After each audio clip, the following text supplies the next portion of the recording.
Okay, so welcome everyone. We're going to get started. We're starting slightly late. Just a quick piece of housekeeping. Please do not share images on social media. We're not allowed to do that. That's a shame. Yeah, no eating either, apparently. So I'm sorry, Thangam, if you bought sandwiches. We're going to have to wait. Wishing made it so.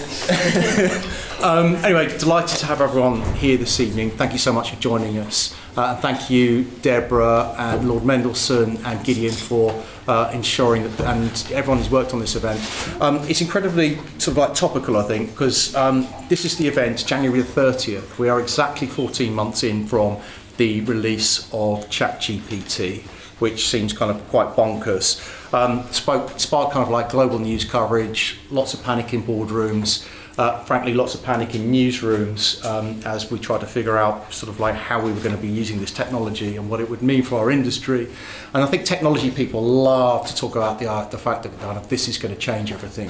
But I think that generally the kind of consensus is that this is a pretty significant technology. Machine intelligence is going to alter all kinds of industries, not least ours. Within 2 months, it had attracted 200 million users, which is the fastest adoption of a technology platform of all time.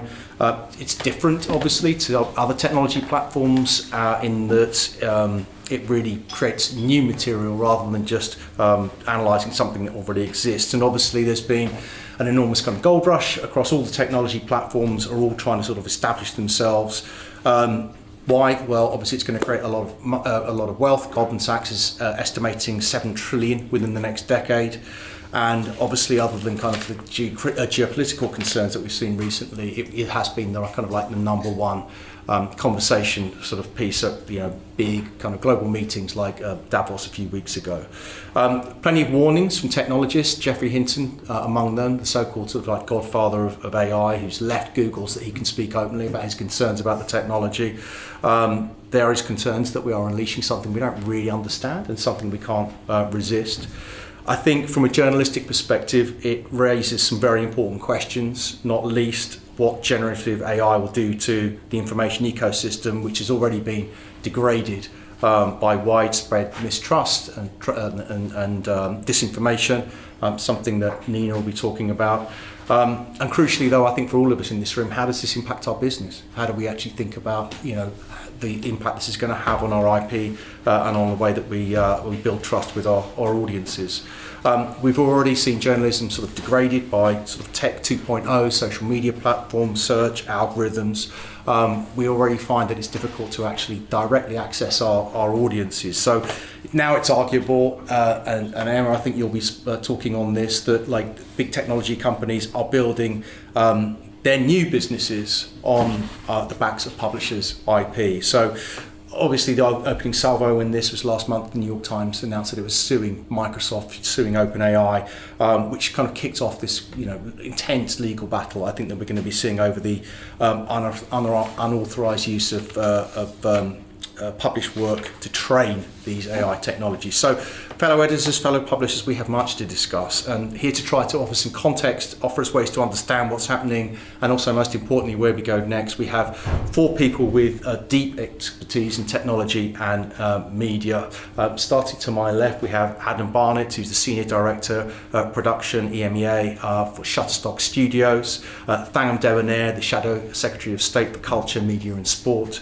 Nina Schick, who's the founder and CEO of Tamang Ventures, an advisory firm focused on generative AI, and the author of Deepfakes and the I can never say it. Infocalypse. Thank you. Infocalypse. Excellent book. Can you say that word again? Infocalypse. Infocalypse. Okay, I'm going to practice that. Info-apocalypse. But I can't say it. It rolls off the tongue. It does. I've never been able to say it yet.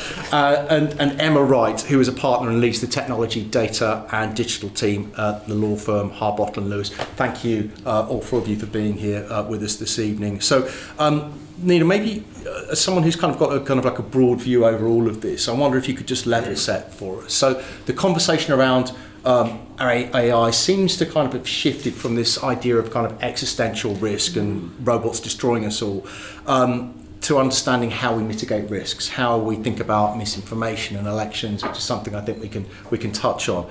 I'd love it if you could just give us your kind of like top level view on where you think we are in terms of the way that organisations and government are currently deploying AI? Like, what's the state of play, do you think?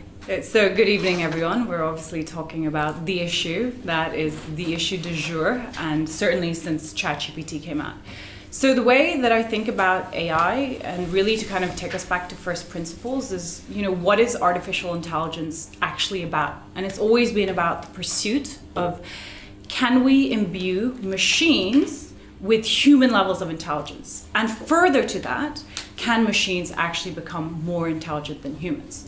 And for kind of 70 years, this was a pipeline dream. It wasn't traditional AI, it was about labeling and categorizing data. But over the past decade, and particularly over the last kind of 5-6 years, you've seen amazing advances in artificial intelligence thanks to something called deep learning. And that, combined with increasing computational power and availability of data, means that we are at a tipping point in terms of AI's capabilities. Now, we all kind of had that moment when ChatGPT came out, when we were introduced to it, these new capabilities, where all of a sudden it seemed that machines could do things that we thought were unique to human intelligence and creativity. And a huge debate kicked off vis-a-vis whether these machines were actually sentient, whether they had human-like emotions, whether they could actually think or understand.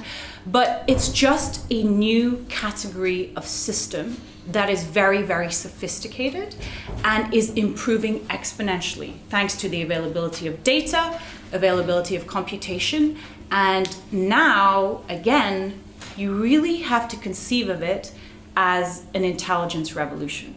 Because we are going to see AI systems integrated, it's already happening, into the fabric of life, that are able to do things that we thought thus far were unique to human creativity or intelligence. That doesn't mean that they can really understand in the same way that humans can understand, or that they can replace human intelligence, but certainly they're going to be performing in our work life and also in our personal lives as they become integrated into our devices.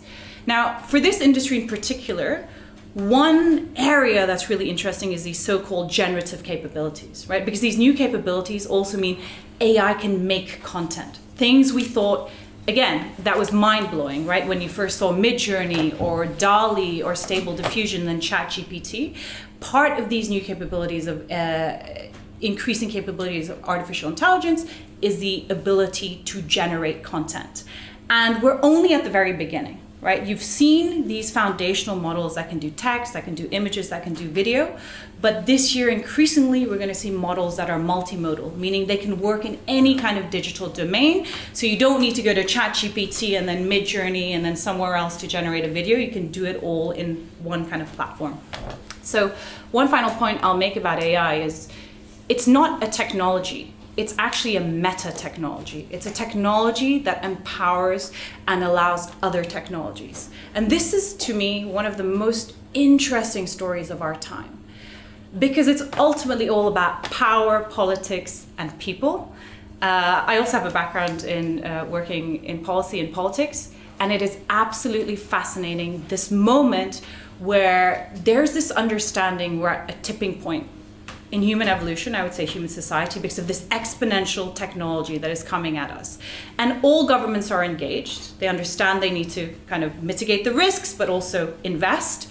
But the new power players in the room are undeniably the big tech companies, who are US companies, who pretty much have a monopoly on the infrastructure and the platform. The infrastructure being the actual hardware, the chips that are needed to compute all these AI, this AI revolution, or the cloud that's needed to kind of run all these computations. The platform are those foundational models, the DALL-Es, the ChatGPT-4s, everything. All of those foundational models are being kind of plugged into our work life or coming to a software update near you onto your device or your personal computer. So it's very, very interesting to think about who actually owns the tech stack, because they are going to be phenomenally powerful.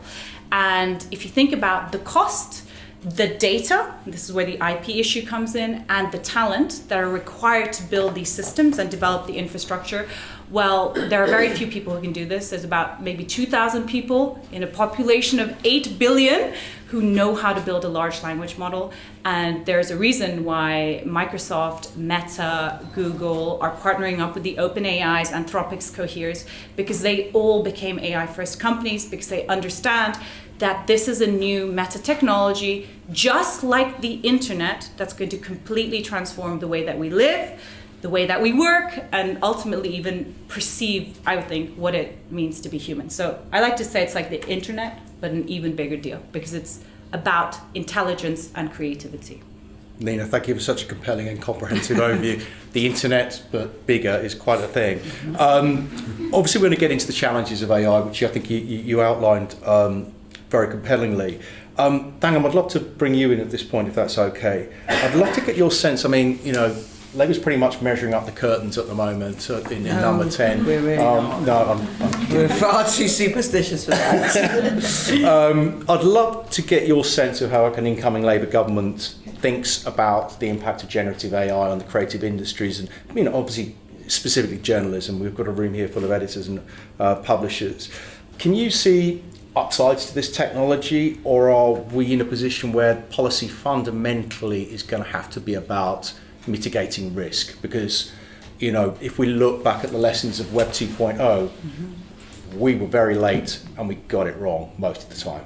And then we got it right. But it took a long time. Yeah, I think that's a good lesson, but we can go back to the invention of the sailing ship or the loom or any number of technological advances and look at what happens when something big and new and possibly scary comes along, but that nevertheless offers incredible opportunities for learning in a different way, living in a different way, communicating in a different way, changing the way we live our everyday lives, which, as Nina's compellingly pointed out, is what AI is offering already. And the fact that we don't always know how that's going to work out means that sometimes you have an instinctive reaction as a human being, which is, I don't like this stuff, I just want to break it or just run away from it.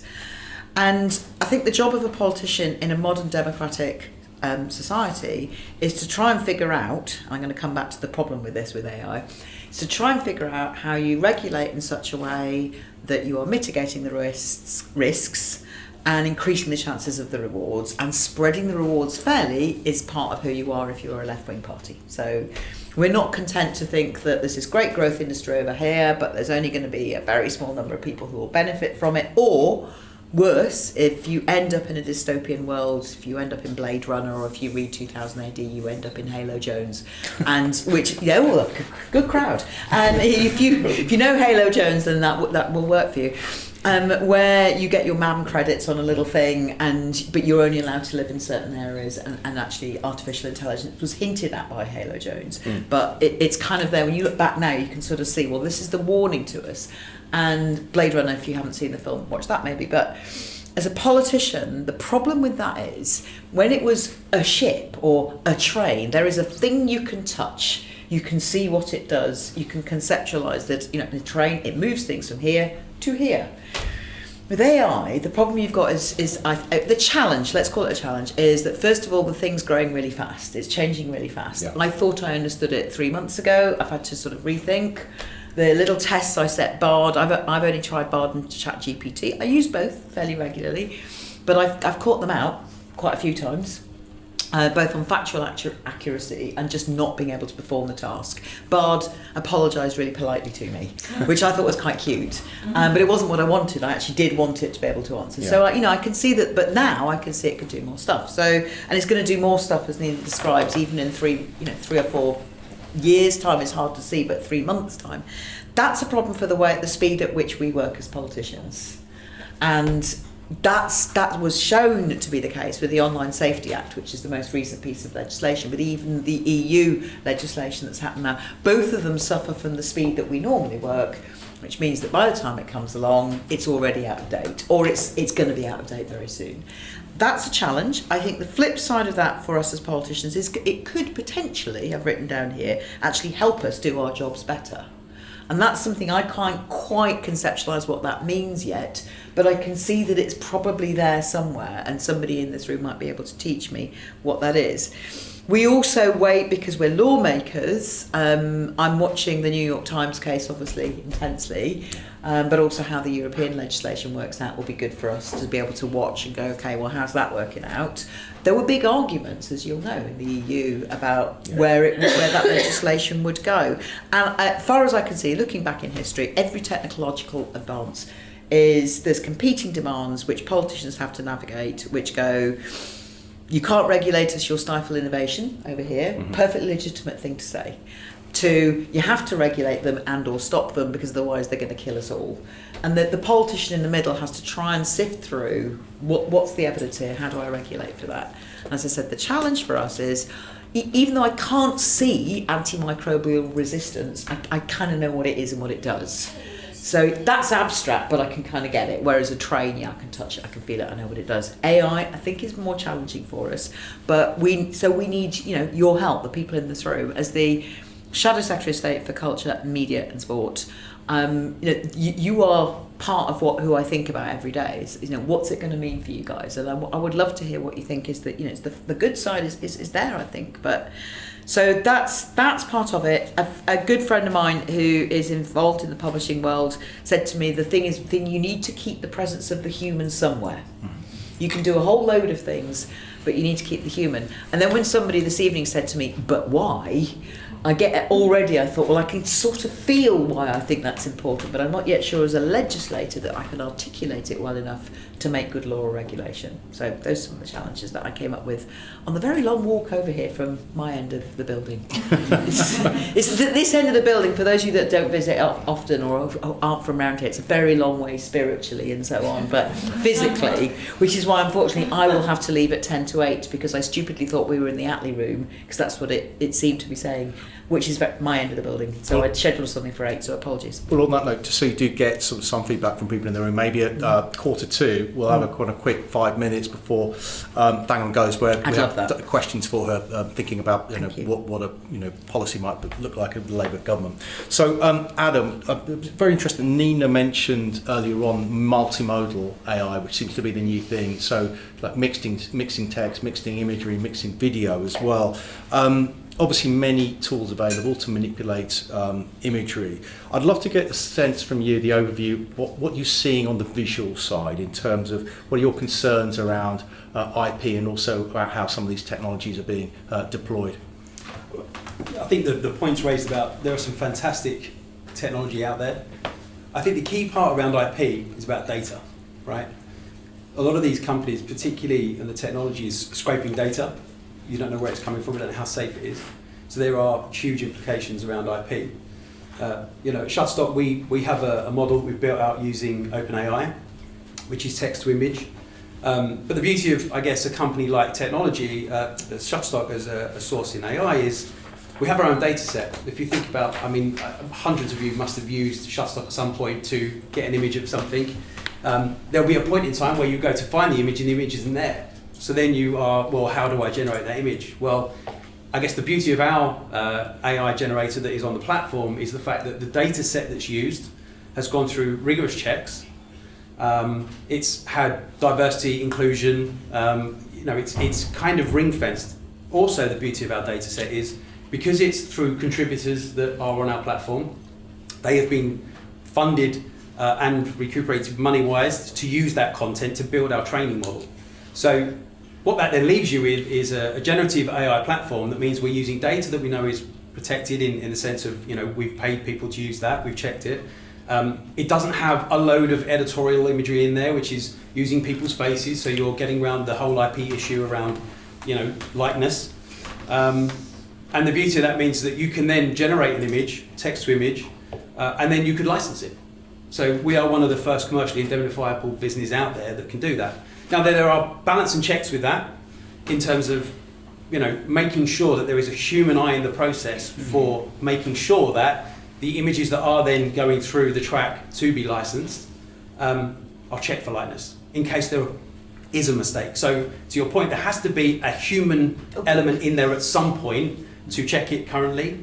But there's a lot of different stages that are put in that process to be able to protect IP. And going back to my point, that's why I think data is really, really important when it comes to the conversation around IP. Because unfortunately, you see a lot of content being generated and put straight up on social, and half of that will be scraping from the internet. It's using likeness, it's using celebrities, it's using, the deep fake side of things is terrifying. The amount of different celebrities at the moment that are suing various different companies because they've been... I read a case about Martin Lewis recently, where someone had used deep fake of him to try and promote some kind of service. That is terrifying, but then that is because there is the ability to scrape from the internet to create this and make it work. I think what's really interesting from a technology point of view is we're about to embark on a partnership we should launch at some point this year with NVIDIA, whereby we're going to have our text to 3D generator that's going to be available as well, where people will be able to reimagine 3D models and be able to work in that space. So that's aiding creativity in a way and helping to advance certain aspects of what that technology will do. And again, safeguarding to make sure that you're not tapping into sort of any IP infringement. So I think there's a lot that needs to be done in the protection of the data and where the sourcing of that data comes from. I think for people using it, one of the key things is looking at the source of where you're getting it from. Okay, there will be certain companies out there that will have better steps in place to be able to protect IP and to make sure that the sourcing and the content that's being used and the data sets being used are correct, and we're able to utilise it in that respect. Yeah, sure. Thank you, Adam. Yeah, and you've raised obviously the issue of IP and data sets, and who better now to get a kind of view on this, but the lawyer on the panel. So obviously, Emma, you advise many industries, including publishing, on issues from IP, contractual governance frameworks arising from the development of these large language models. I'd love to get a sense from you, in your experience, what are the current and emerging legal issues related to generative AI that publishers, people in this room, should be aware of? Like, I guess from your perspective, like, is our current legal frameworks fit for purpose? So the current massive issue is how the LLMs have been built. So whether they have used material that is in some way protected by copyright to build these machines.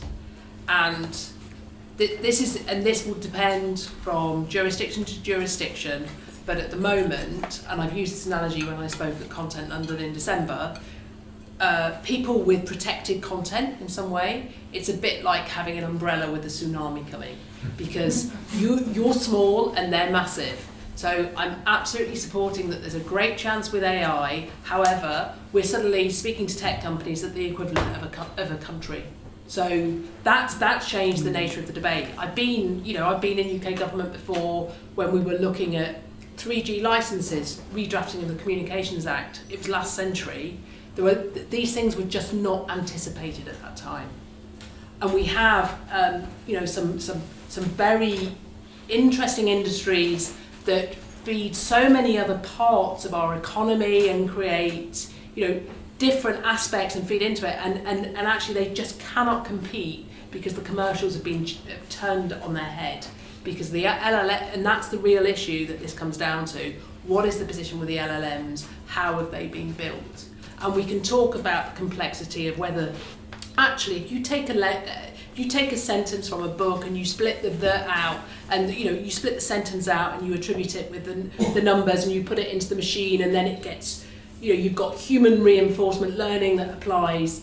Whether that then means that you've infringed copyright, we can go into all of that, but ultimately it's the guys, and they're generally guys, that have built the LLMs that know, and actually trying to get around that as someone, as a company that doesn't have that knowledge, it's David and Goliath.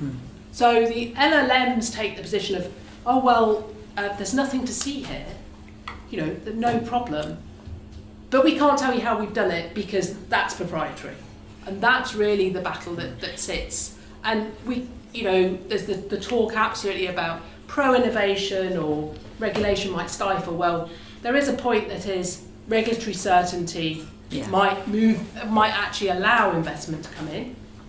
So there is that point, but I think also the power of the tech companies. And I absolutely take the point that it's all focused in the US, apart from the chips that are actually in Taiwan. So we have got, when it comes down to it, absolutely agree that this is transformative. I see it as a form of infrastructure, actually. That the only thing is, it'll be all pervasive. We won't know how it moves us, but it's a digital infrastructure. But actually, a lot of it comes down to the really basic points around availability of internet, availability of chips, all these single points of failure, where if we head down this total reliance on digital infrastructure, we also open up a lot of reliance on some of these single points of failure as well. Nina, you want to come back on the IP point? Yeah, just to because obviously that the IP point is really, really relevant to this audience. And you're absolutely right. You have to think about it. If you think about the stack, what's powering the tech stack? What's powering the AI revolution? On the base layer, you have the infrastructure, right? That's the chips. That's the hardware. NVIDIA has an 80% monopoly on the chips, right? This is a company that used to process graphics for video games, now become $1 trillion company because they create the chips that are basically computing all of this AI revolution. And you also have the same kind of computational power in cloud. So that's like AWS, Microsoft Azure. So that's the infrastructure. The second layer, and this is where we start getting into content and IP, and LLMs, is the platform. And these are the foundational models that are being developed by a few players, very, very small group of people who are able to develop these models that are this platform layer, because it's incredibly expensive to do. Why? You need huge amounts of data, and you need to be able to compute that. So again, coming back to the point about data, so some of the early foundational models we've seen, so people who were tinkering at OpenAI or Google, what did they do? They basically took everything on the internet, right? Well, they won't say that, to be fair. Well, it's known. But let's be clear, if you're sorry to jump in, but if you're a publisher, you have to prove it. So we can all kind of surmise, I'll come to that. I'll come to that. From a legal perspective, that's the problem. I'll come to that. So their training data is obviously everything they could get online. And when it comes to the IP issue, their argument is like, okay, well, this is all publicly available because it's on Common Crawl. But absolutely right that they are not revealing their data set. So you don't actually know what is in their data set. But given the outputs and given how these foundational models work, we know that you need as much data as you can get. And then the other reason why only a few players can build these foundational models, which are the platform, is because the talent required is so, there are a few thousand people in the world who know how to do this. So the legal arguments about IP already started a year ago. And it already started before ChatGPT. It started with the image generators, right? So you guys may know Midjourney, Stable Diffusion. Stable Diffusion is actually a British AI company. The Stable Diffusion was an open source foundational model, so we know that they had 5 billion images that were taken from Common Crawl, so publicly available data. Boom, a few months later, the first class action lawsuits were taking place in the United States, right? Where they were saying, this data, there's artists' content in here which was taken without our consent. So we want to sue you. This is an infringement of our copyright. This is a violation of IP. You have not remunerated us for it. And the way that those initial class action lawsuits were argued, I was actually speaking to the members of the Academy in LA in December, and the lawyers on either side of the class action lawsuit were there. And it's a little bit unfortunate because the lawyer who's arguing that this is fair use and is representing the big tech companies, she's fierce, she is like a bulldog. And the gentleman who was representing the artist, saying that this is infringement of copyright, in the way that the lawsuit was argued, didn't fundamentally understand how these models work. They're called diffusion models. Because they argue in their lawsuit, that you can trace back, so if I take 5 pieces of work from anybody in this room, that somehow you'd be able to trace elements of your work in the final image that is created by the Midjourney. And it doesn't work like that, because you have a huge training data set, and it churns through it. And part of the problem is these AI systems are not completely transparent. They're black box, but there's no direct line of lineage. So the best approach then is, I think, the approach Shutterstock is taking, and indeed Adobe and others are taking, where they say we have an ethically sourced data set. So we're not taking anything without consent. We are remunerating any artist's work that is in our data set, but you simply can't trace like something that is generated by AI and say, these are the 10 million constituent parts that have led to this ultimately AI-generated creation, right? And now we're only talking about images and text, but of course, as we move into multimodal, things become far, far more complicated. And I'll just make one more point about the capabilities of AI, which I think is really important to this conversation. So much of the debate has been about AGI, right? The point where, the robots and, the machines take over and we lose control. But a far more interesting point is long before we get to AGI and, computers are sentient and they take over the world, is that we'll reach a point where, I like to call it ACI, you have highly capable intelligence. It doesn't mean they're sentient, it doesn't mean it can think like humans, but they are able to do broad, unstructured tasks. Now, Mustafa Suleyman, who's obviously one of the great leaders of AI UK, he co-founded DeepMind, he's now founded his own US venture, thinks that a good test for when we reach ACI is when you can instruct a machine system to make $1 million. Be like, look, here's a $100,000 investment. Now go set up an Amazon store and in 6 months, make this into $1 million. So we're not even talking about something as basic as an image that's generated or a piece of text that's generated. These are highly capable, intelligent systems. And he thinks we're going to be there in 5 to 7 years. I want to come back to you, but I want to remind people we're going to lose Thangam in about 5 minutes. So I'd like to come back and open up the floor to questions you might have for her before she has to dash off. So Emma, over to you, and then we'll open up. No, I was just going to make the point on some of the wide statements on copyright.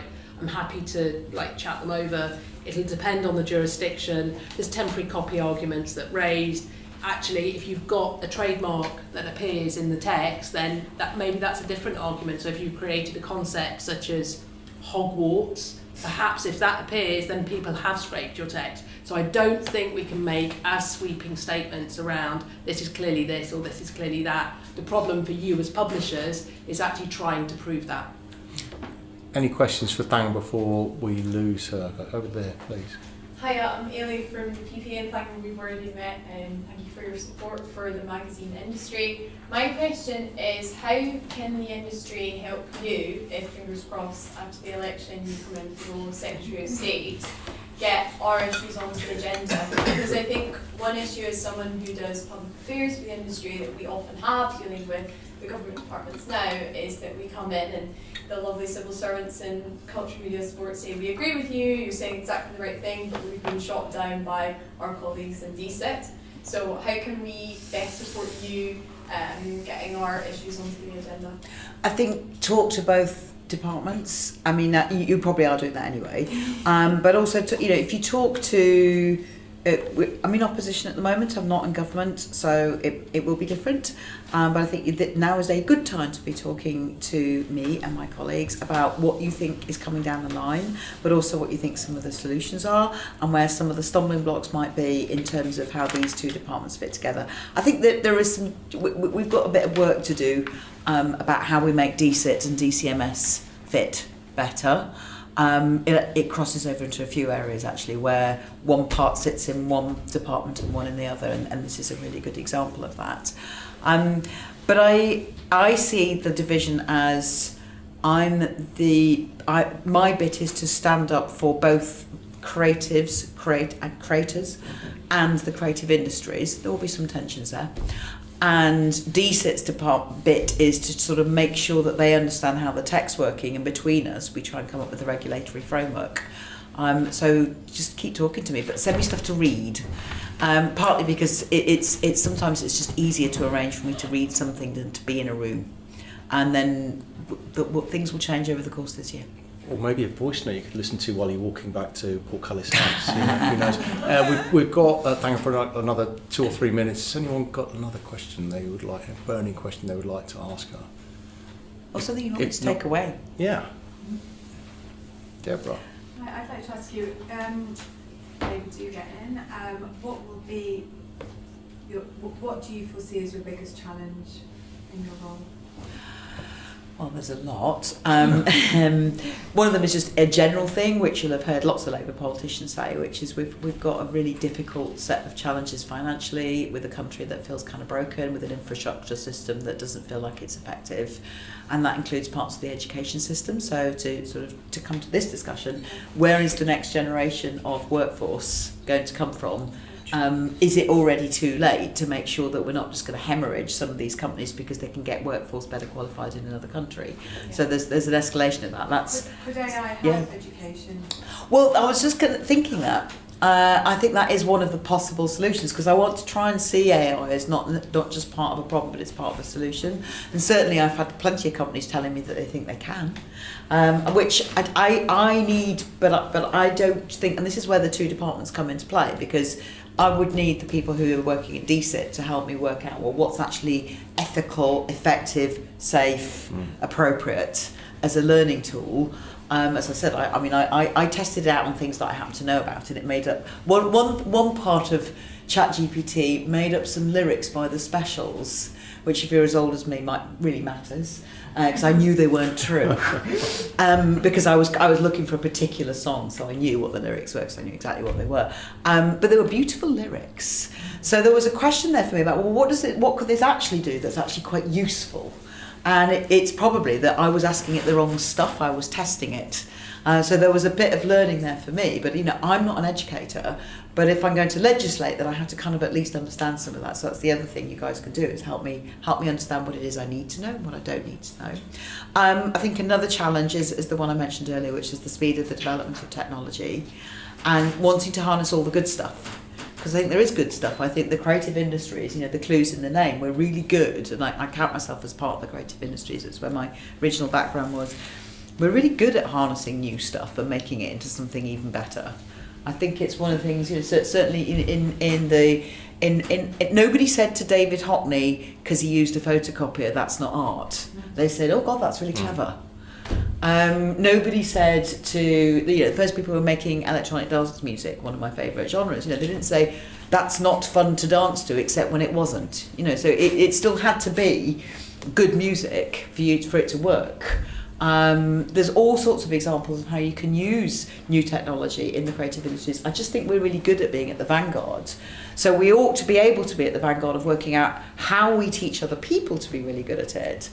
And I'd sort of leave with this thought, which is, I think, you mentioned diversity, for instance, at Shutterstock, because I think making sure that we decide now what the values are, that if you create a technology, knowing what we know now about what happens when you exclude people from other technological developments, let's not bugger it up this time. Let's just decide now that if you don't involve women as well as men, if you don't involve people of colour, if you don't involve people from working class communities, if you don't think about what disability might mean and how it might actually be an opportunity to do things in a different way, if you don't do that, then you do run the risk of ending up with Halo Jones or whatever. You run the risk of just creating lots and lots of division, but also worse stuff. It is my hypothesis with most creative things, and I hope with AI as well, that you make better stuff if you have more people in the room questioning things, challenging things, and bringing different perspectives, both to the thing itself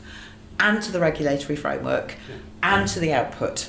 So I think that would be my thing as well as a politician, is let's decide now what sort of values we want to bring to this. Yeah. And if having a human somewhere along the line, and I'm glad you said that, because you helped me work out why it is checks so and balances, it has to checks and balances. If you decide now that that's a value, then we can decide now that that's a value, and that's one of the things we can shape in legislation and regulation. So I am really sorry that I love the House of Lords. It's a lovely end of the estate, but it's weirdly further than you think from my end. And I would love to stay for the rest. That's been so interesting. So sorry that I have to do this. I hope to see all of you again very soon. Great. Thank you for joining us. Thank you. So, Adam, let's come back to you. So you talked earlier about sort of like, well, we've all talked as a group about publishers really just being on the back foot a lot of the time, politicians being on the back foot because technology moves so quickly. Is this fundamentally, from your perspective, about being able to sort of like identify and authenticate imagery so that we can identify synthetic images, for instance, that are being, you know, either manipulated or being used in ways that we don't want them to be used? I mean, it's a really tricky one to try to, you know, risk against, I guess, from that point. There are a lot of tools out there that are being built around how you can try to do that. We were talking earlier on, you know, digital watermarking is one thing that they're sort of, you know, technology they're trying to do. So untrained to the human eye, you kind of create like a metadata checkpoint, which hopefully would then show up with the right level of information, what is and what isn't a real image. I don't know, if I'm honest with you, how far advanced that is in terms of being integrated now into some of that. But there definitely is ways of using, again, I keep going back to data, but metadata will be a key way of doing that, untrained to the human eye, but definitely through algorithms and ways you can pick that up. Again, I go back to sort of how we sort of utilize our tool. For me, particularly in the sort of creative industry that I'm in, I go back to the source of where we go to get those images to make sure that what we're using is correct, rather than, you know, necessarily where people are going and just creating it and scraping it straight from the internet, because you don't know how secure, you don't know what that is. I think the biggest impact at the moment in terms of that is particularly in what you see in what I would describe as kind of like the internet journalism, the social first journalists, people that have huge audiences, they want to create eyeballs to their audience, so they will generate a provocative image. I think we've seen quite a lot of it in the current, you know, Gaza, Israel things going on right now, where you see a lot of imagery that has been generated through AI. Again, social platforms aren't necessarily doing enough to stop that, but you're seeing a lot of it there. And again, it generates huge amounts of eyeballs, which again is just spreading a lot of disinformation. So there's a huge risk connected to it. So I want to open up the floor now. Does anyone have any observations or questions they'd like to ask? I have plenty more questions. I'm happy to keep going. Does anyone would like to jump in at this point? We are open for business. Deborah. Sorry. At the back. Is it Deborah? Then Deborah first, and then we'll come to you too. I just wanted to ask: do you think we're going to be living in an echo chamber? Because if we're using the same set of data, and you know, a finite number of images and a finite amount of words in journalism and art and whatever it is, are we just going to be living in this echo chamber where we're just reusing the same data over and over again, just creating slightly different versions of it? So I don't think so. No? There's an interesting philosophical and academic debate about this at the frontier of AI development, but the consensus is no. Because it's kind of neat to think about it as, we just have these foundational models that's trained on all the data, and then there's going to be nothing new or innovative because it's just regurgitating everything that's already been trained on. But I don't think that's going to be true, because new data is always going to be created. I mean, the amounts of data we create daily is staggering. I think it's something like 3.5 quintillion bytes of data daily. And if you consider how many billions of people already everyone can be a creator, right, now? And also, although putting aside the legal argument, the things that are being synthetically generated, they're not just composite parts of everything they've been trained on. They're legitimately something new, in the sense that they haven't been seen before.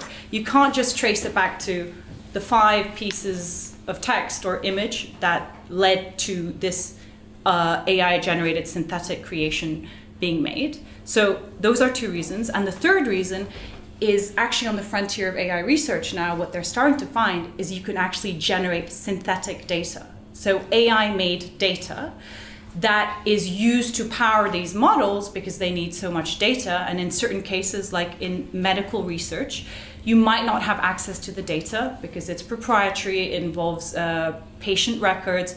So you can synthetically model data sets that are AI generated, which then improve the outcomes. So I don't think that's going to be an issue. No, from a Shutterstock perspective, we get thousands upon thousands of new images on a weekly basis. It's constantly evolving and constantly updating, constantly building out and training that data set. Our data is actually being bought by some of the big tech firms because it's kind of protected and it's secure.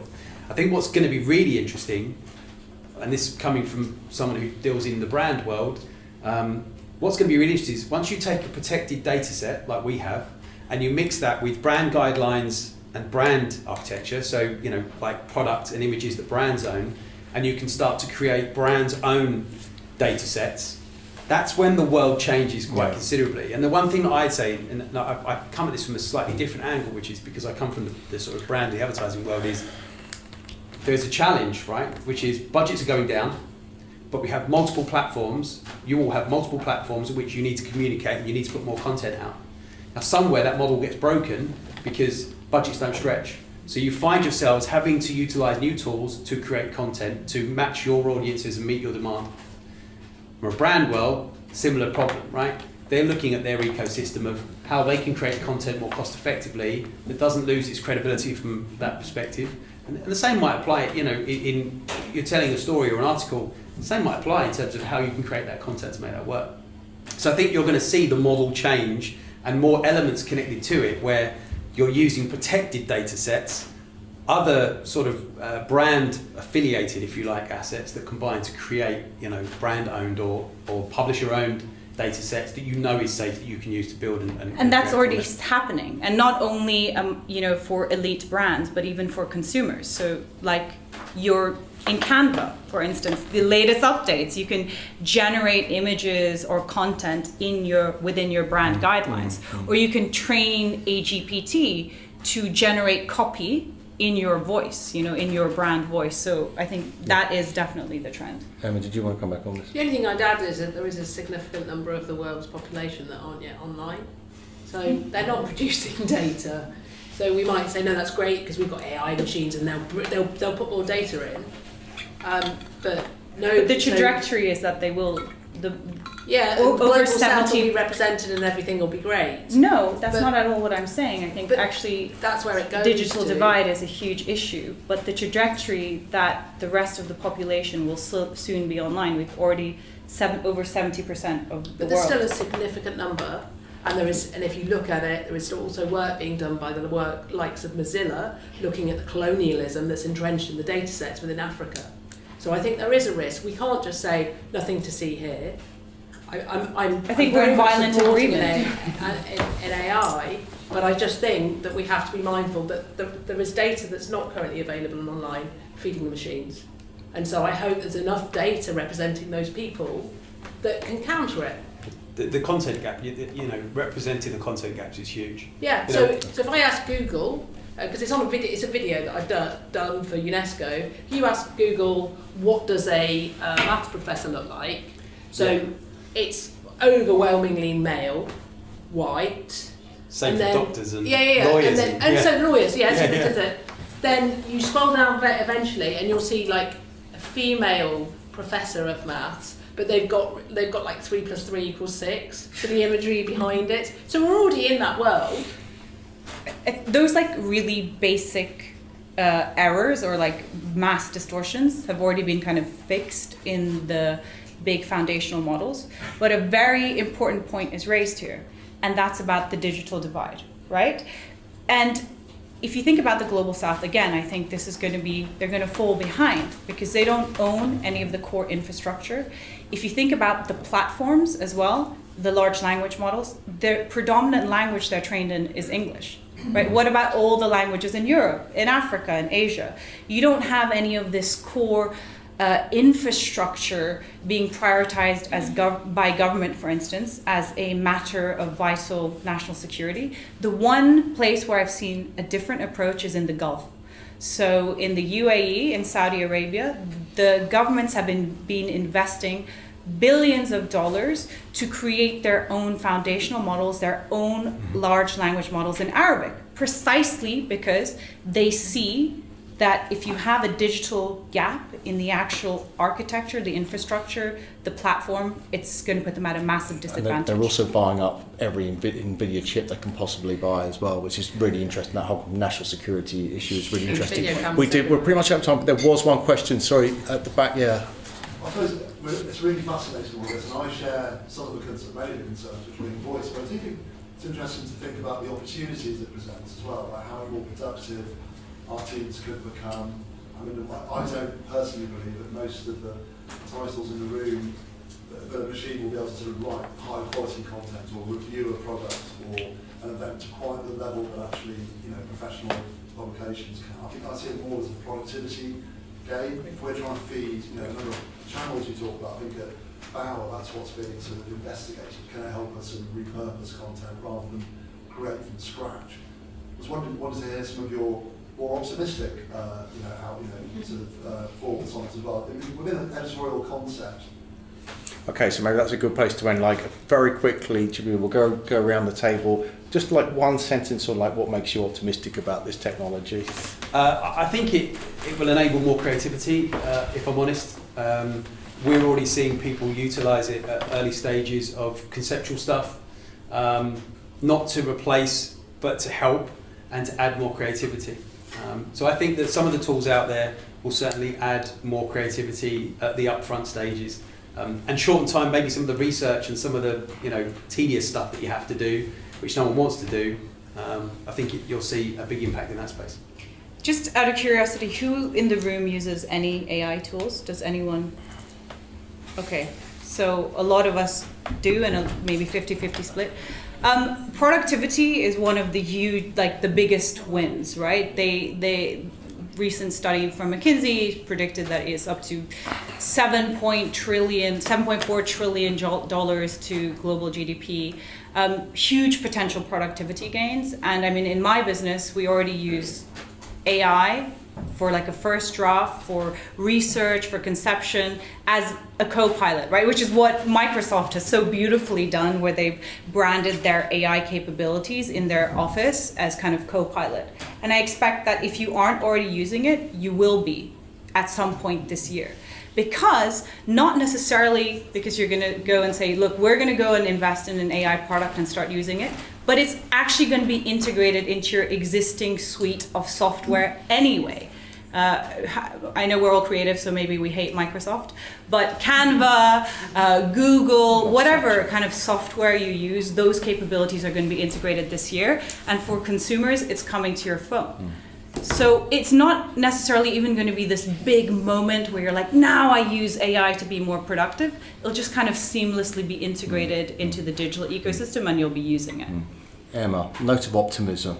So I think we've reached an inflection point around our email, our just general admin stuff where systems don't connect, and actually why are we having to do this stuff? Isn't there a quicker way?